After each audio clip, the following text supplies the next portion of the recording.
we don't, the greatest generation's gone. But part of the problem is, and a lot of people said, well, that's the problem. They went to Europe and fought for freedom, came home and stopped fighting.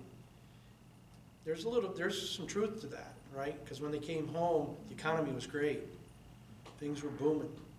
Everybody could have a new home. Everybody could have a good job.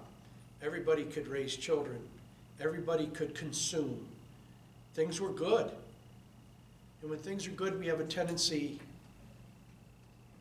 to enjoy it and become dependents. Be dependents on the creature comforts. Dependence on those different things. And we forget to realize what it takes to have those things.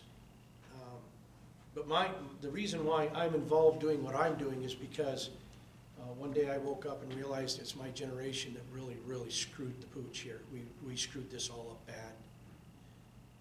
And I can't, with all good conscience, hand this off to my children and my grandchildren without trying to do everything I can to fix what's broken. There's a little sentence I learned in the military that's probably the most powerful sentence I ever learned in my life. It's 10 words long, and all the words are only 2-letter words. And it is, if it is to be, it is up to me. So the problem with the country isn't anybody else's fault, it's mine. Fixing the country isn't anybody else's requirement, it's mine.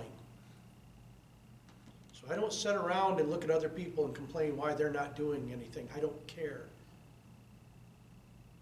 It's not their fault, it's mine.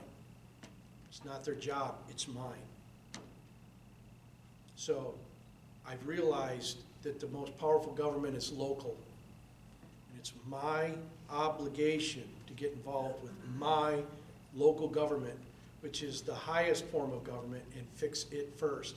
I got no business trying to fix somebody else's porch if I haven't fixed my own first. Right? That's a good, solid biblical principle. Don't try to take the speck out of your brother's eye before you've taken the log out of your own. It goes right along with, if it is to be, it is up to me. It's not incumbent on anyone else. I can't point the finger at anyone else and go, it's their fault, if I haven't done everything I can do to fix it. It's my job. It falls on my shoulders, no one else's.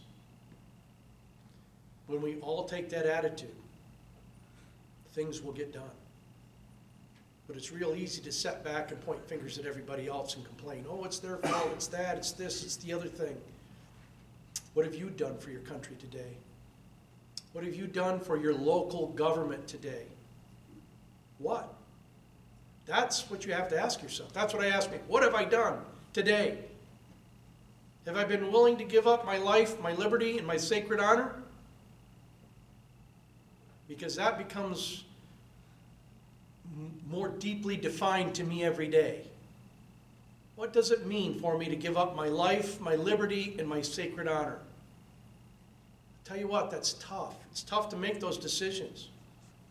It was tough for me in court Thursday, knowing that I'm being persecuted just because I stood against those that have abused their power. And I said, no. That's the only reason I was in court. I was persecuted for standing against people that are abusing their power. I said no. But I was peaceful when I went into that courtroom because I realized it's not even close to what Daniel went through. So I've got a lot of history that I can use for that lamp for my footsteps. If Daniel could do it, it's crazy for me to be fearful. It's stupid for me to be fearful. It goes against the word for me to be afraid. God didn't create me with fear.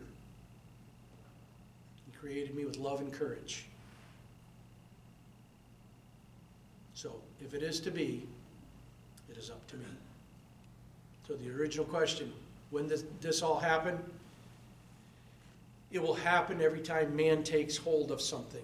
because man will destroy everything that God gives him, and we have.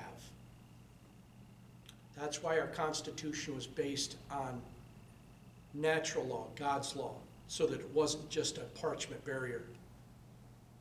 Because man can't control God's law, God does.